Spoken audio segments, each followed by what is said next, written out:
Hey guys, good to see you again. And wow, what a difference 24 hours makes. We had a huge storm night before last here and had hail and kind of started here and it exploded down south. And there's a lot of people had golf ball size hail and that kind of stuff. But we had probably way over an inch of rain. It was getting a little dry, but not too bad here.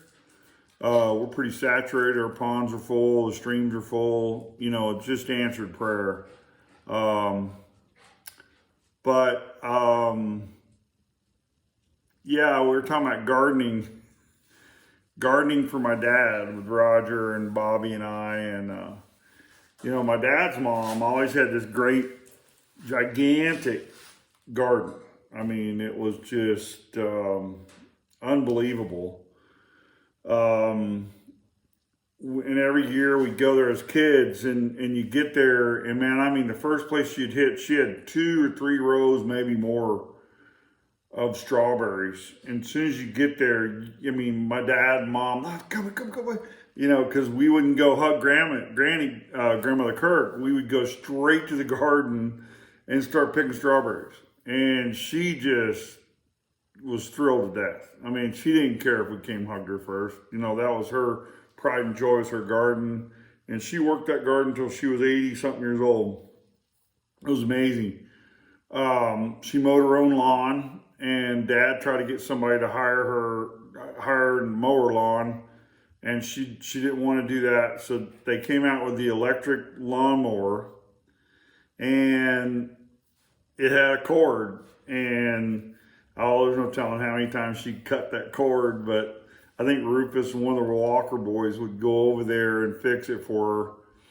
But anyway, my dad grew up with a big garden, and so, when every place we would be, my dad would, we're doing a garden. So we got the place in the Rockin' K. The garden was probably it was an acre easy. I mean, it was, because we just did ours today, ironically. It's a little cooler up here, so we've got a late start, but but we started out small and we said, no, we need to make it bigger. And then we finally made it, and it's about an acre. And we're going to spread stuff out, but yeah, I mean, it was just brought back memories, when I was saying last night. It's kind of ironic that we started the garden today. It's gotten that warm up here now. And back in the day when we did the garden at the Rockin' K, it was us boys, chore to work it and get the weeds out of it and water it. And watering it, the land sloped one way, and Dad was smart. He did them vertical, opposite of the slope. So when you watered them, it would water and go around a corner and back down like this. So it was irrigation type water. And so we started water at the top, and it worked its all the way to the bottom.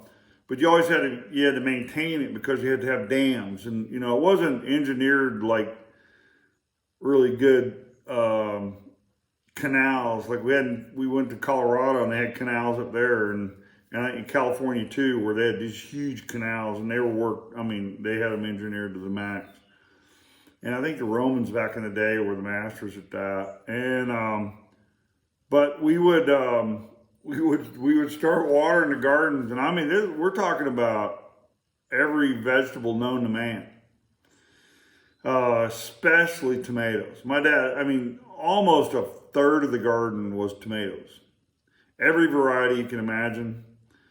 And my dad would take this stuff, and that was his PR thing. He would take it and he would go on base, or he would go wherever he's at, and, and friends and neighbors. That's how he kind of, bartered with them, and it wasn't fake though. I mean, some people do it to get an upper hand, but my dad was always, genuine. You could tell it. I mean, just in his smile. And, ironically, he gave that smile to all of us. My dad had an incredible smile. I mean, when he smiled, it lit up the room. So My brother Roger had it. My little brother Bobby had it. And I don't mention my mom a lot. I will more. The good Lord kind of reminded me of that. But my mom was the glue that held the whole thing together. You know, how many moms, how many you can say that about your mom? I mean, it is. Your grandmother, your mom, mom held it all together. And at the same time, my mom was unique because my mom not only could she hold it together, she could probably out-party everybody. And like I said, she was super intelligent. To this day, I mean, my dad had the gift of the gab and had great common sense, which I wouldn't trade common sense for education or book sense for anything. I wouldn't. I think I got that from my dad. But my mom had the whole ball of wax. Common sense. She was self-educated. She had a high school education. But she was the reason my brother was, she ushered him on and steered in the right direction. But I think she was the reason Roger was so intelligent. I mean, she was just amazing. And Roger and my mom were very, very, very close. I mean, I was called a mama's boy, but I had her curly, thick hair and her brown eyes and that kind of stuff. But that was the extent of it. I love my mother, don't get me wrong, but my mother and Roger had a bond. It was almost like a daughter, because my mom didn't have any girls. So as I watched my daughter and my wife and some other people that their wives have daughters, it's inseparable. And my mom was that way with Roger. She was that way she wasn't unfair, don't get me wrong. She loved all of us. And, she named my little brother after her. Her name was Bobby. Her name was Barbara Jean Ward, but everybody called her, in the younger days, they all call her Bobby and, or Jean. And so Bobby was named after her, only spelled with a G, not a J, Bobby Jean. And so, he had her spirit, her love and sweetness. That's where my little brother got his sweetness from. In that sense, just to speak of my mom in that sense, but, she would can the stuff that we'd make in the garden and cook it and made it all well worthwhile. But the garden was so big, and like I said, my dad was cheap oats, and he would leave a list so long you couldn't get it all done in one day, and it was on purpose. So one of the deals is the garden. He goes, I don't care what you don't get done, but I want my garden done. And you better not mess up on that. And so we would do that, and I can remember watering. It gets boring. After a while, you're watering, you're watching water flow. What are you going to do? You got to watch it because it'll break and leak out all over the place. So you got to keep the dams up so so it all flowed properly. So, in the spirit of my dad and my brother and all of us, we'd have boat races. Out of anything you could get, sticks, and in the winter got to get stuff. We'd kind of bet, not really, but we would, you had to wait on the other guy, or if one guy had a little more of something, you got to get some of it, whatever it was. I'm not going to elaborate on that. So we would have boat races, and they were long boat races. We even got down to where we were carving out pieces of the lightest material you could find. And the lightest material would be the leftover stalks from the year before of my dad's okra. And you plant okra late because it loves the heat. But the stalks are hollow and they have little nodulars, they were in like smooth and then had the knots as they grew up, kind of like bamboo. And boy, you could cut one of those off and hollow it out and make it like a boat and let it rip. My little brother, Bobby, was the first one to do that, and he beat all of us off. Man, we all made a beeline over to the pile of the okras, we're going to beat you. So we'd start streamlining them. And we would spend a day doing that. And so it wouldn't be boring. We would have fun doing it. And that was a tribute from my dad. That's how he did everything. Let's don't let's don't make this be a menial task. Let's have fun doing it. And that's kind of how Roger, became Roger. I've always said that my Roger Glenn looked like my dad. I always wanted to be like my dad, and my little brother was just like my dad. That's just kind of how I, put us all in line once we were grown. But that gardening really hit home, and it was passed on from my grandmother. Roger had a few gardens and some tomato plants and some good stuff, but especially once I got married, every place my wife and I've been, we've had a great garden. I mean, we've had some amazing garden. This one's going to be the best. This is a R.B. Kirk, Grandmother Kirk, Lucy Loma sized garden. We've got a little treat though, a little trick. Rather than having canning like the old style where you steam it and you cook it down, it's in water. We were fortunate enough that Bonnie's mom, probably 4 or 5 years ago, bought this freeze dryer, and it's called Harvest Right. You can look it up. They're if you guys can afford. I mean, I couldn't afford it, but they're the bomb. And so we're gonna freeze dry everything, and it'll in our you can store it in here. You can store it out here in the barn because it's freeze dried.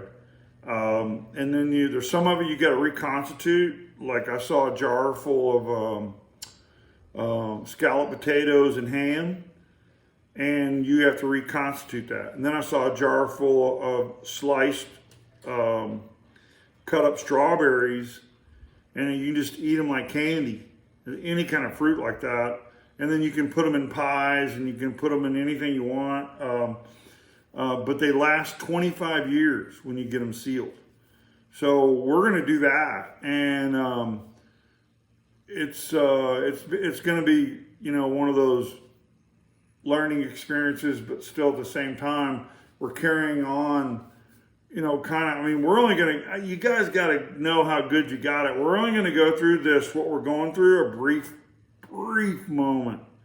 I mean, the Depression lasted for years. I mean, they were doing,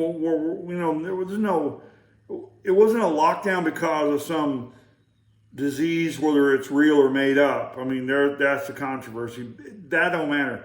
It's because of no one had any money. You couldn't afford to go 5 blocks. You didn't have a bicycle. You had to walk everywhere. It just threw everybody back in the 1800s. And so, except for in the cities, and then they had big soup lines. So the people out in the country learned to feed themselves. They grew their own food.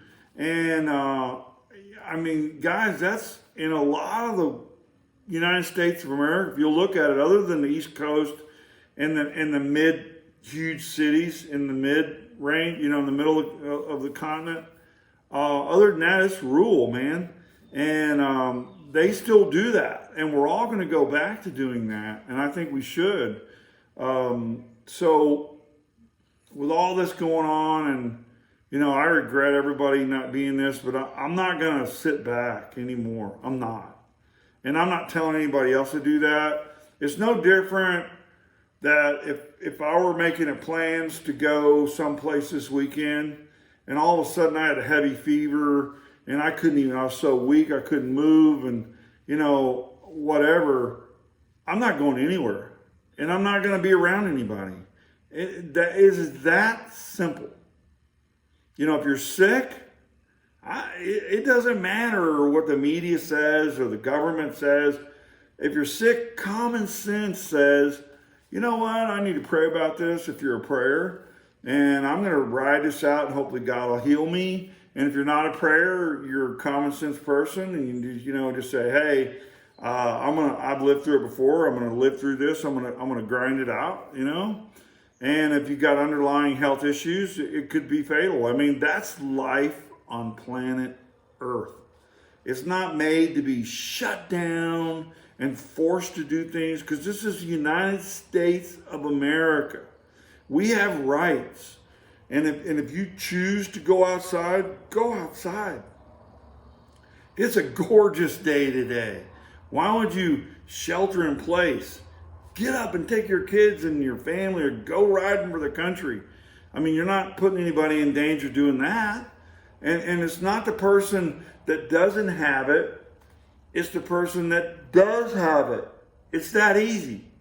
I mean, if you don't have it, I mean, they don't test me. No one's ever tested me for the flu, ever.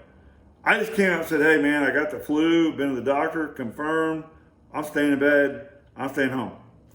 And if I were in my 70s or 80s and had influenza, I mean, like lung problems, I mean, I'd be in hospital.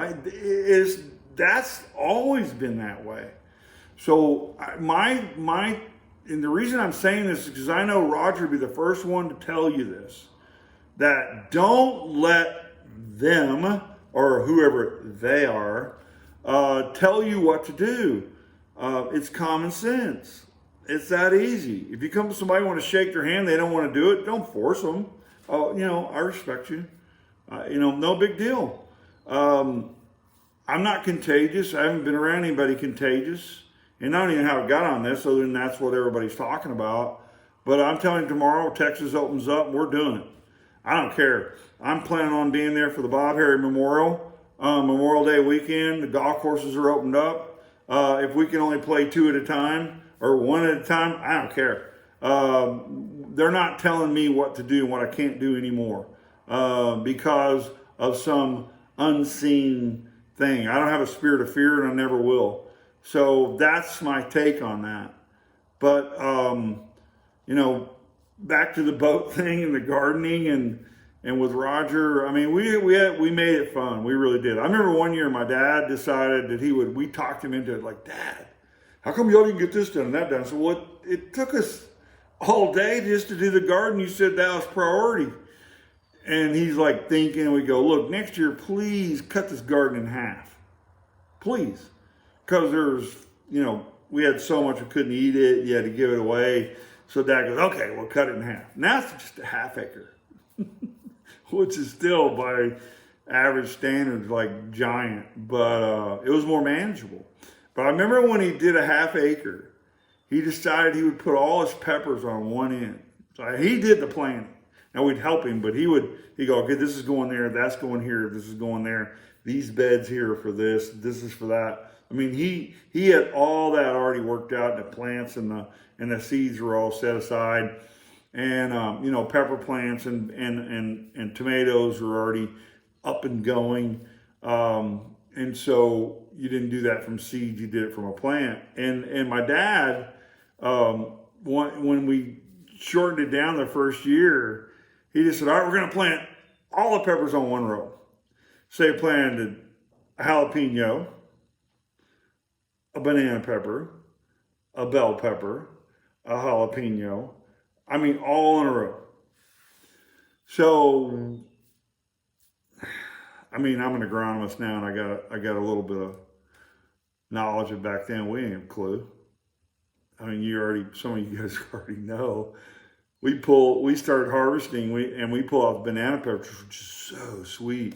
And I bit into the first one. It was so hot I couldn't eat it. The bees and the insects had gotten on them and the wind had cross-pollinated the jalapeno because it's dominant. I mean, that's the way, God set stuff up to survival of the fittest. So whatever's dominant, that's what takes over. Like if you have think about it. If you have a white flowering plant, I'm trying to think of what really did that. Crepe myrtles did that. If you have a white crepe myrtle and you plant a red one nearby, it cross-pollinates and you get a pink. So the red's dominant. So that's kind of how that works. And so, I mean, those were the hottest it didn't matter. Everything, we call it the Mexican garden because everything cross-pollinated and everything was hot. I mean, I mean, my mom loved those banana peppers, and she goes, "Oh, you ruined them." We thought they were great, but you kind of live and learn like that. I don't think my dad ever experienced it or even thought about it, but the boat races were the best, and we were always doing that kind of stuff, and planting garden was huge. I mean, it really was. But we had fun doing it. It didn't matter if you enjoyed life. That's what you're supposed to do. That's what God said.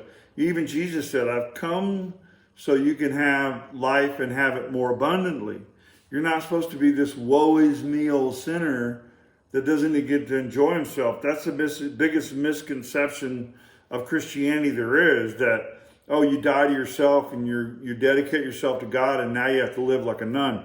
No. I mean, absolutely not. Even Jesus partied. I mean, you think about it. If you haven't read it, read New Testament. I mean, in Matthew, right off the bat, I mean, he gets there in his first miracle. What does he do? Think about this. He turns water into wine for the wedding. Not only did he turn the water into wine, the wedding host, the father of the bride, and I think it was the groom, because the brother bride puts it on and they ran out, so he's the one complaining about no wine. So he goes, no one does this. He saved the best for last. That's how good it was. I mean, I heard somebody say, yeah, Jesus drank wine, but it wasn't fermented. Sorry. He just had control, and he never got drunk. He would get happy and enjoy life. But wine is wine. Wine is not grape juice. So we're to enjoy life. We're just to do it moderately and modest, do everything moderately, not overdo it, which was a downfall, I think, of my whole family. Is we all, one potato chip ain't enough. We had to have a jillion of them. One drink wasn't enough. We had to have 6. So I had to learn to moderate, and to this day I still kind of struggle with it. I drink mostly just wine these days. I mean, I'm no holier than thou anybody. I'm not trying to be perfect. I'm still living life on planet Earth, and I don't like taking pills, so I drink a little wine to kind of ease the stomach, as Scripture says, and kind of ease the ache of the bones. I don't drink it to take the edge off, as some people put it. It's just part of life. And we're to live life and live it to the fullest. You guys got to understand that. And that's how Roger lived his life. He lived it to the fullest, to the max. And all of these things bring back old memories. So like I said, keep sending pictures, man. If you pull one up, send it. It'll click something in my brain, because I am full of these stories, because all said and done, everybody in Robert B. Kirk family was a tragic end. I mean, that part right there, kind of tough to live with.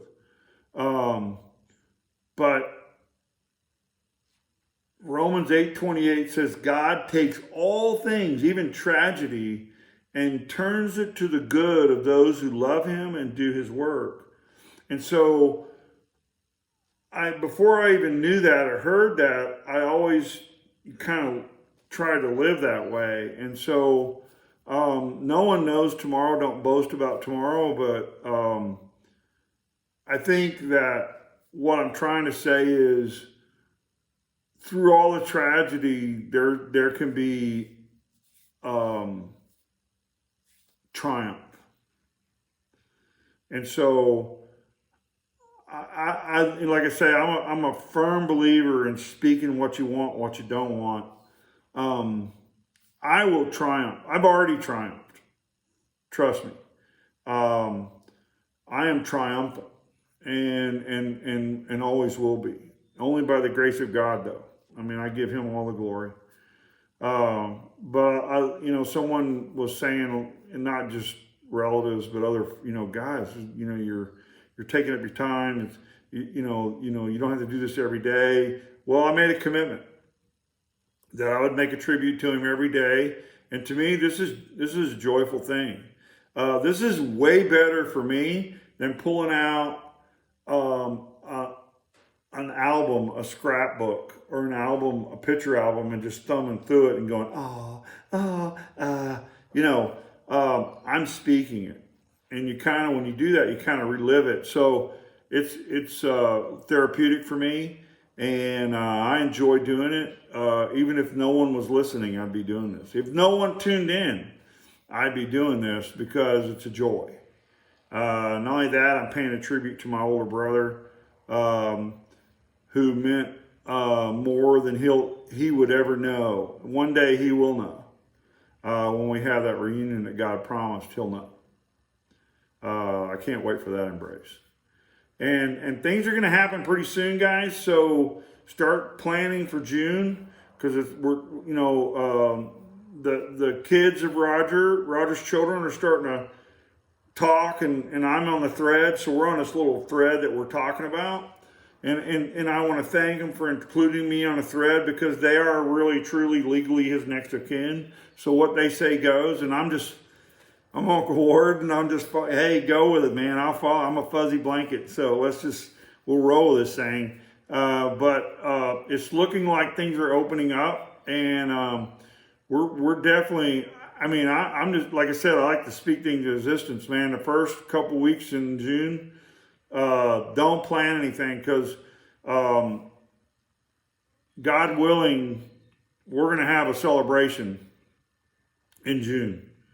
And I think it'd be perfect. It really is. It's just going to be a blast if you can set away a weekend. If you can set aside that Saturday and then a Saturday evening, we're going to do a camp out, the whole 9 yards. But it'll be announced. We'll let everybody know. Until then, love you guys. Peace. We'll be at Shirley's house tomorrow, celebrate my wife's birthday, and it'll be a special video from there tomorrow night, from the James Kirk, Shirley Kirk house, where we have the memorial, the Bob Harry Memorial Gathering. So that's really like a sanctuary, in its own way, Kirk-wise. So love you guys. Peace be with you, and keep the faith, because like I said, I've seen this stuff. I have clear vision. We're going to get through this bigger and better than ever. And not only that, it's going to be brotherly love again. And that excites me more than anything. God bless America. And then, he has blessed us. So that said, let's bless God, America. Okay? Love you. See y'all tomorrow.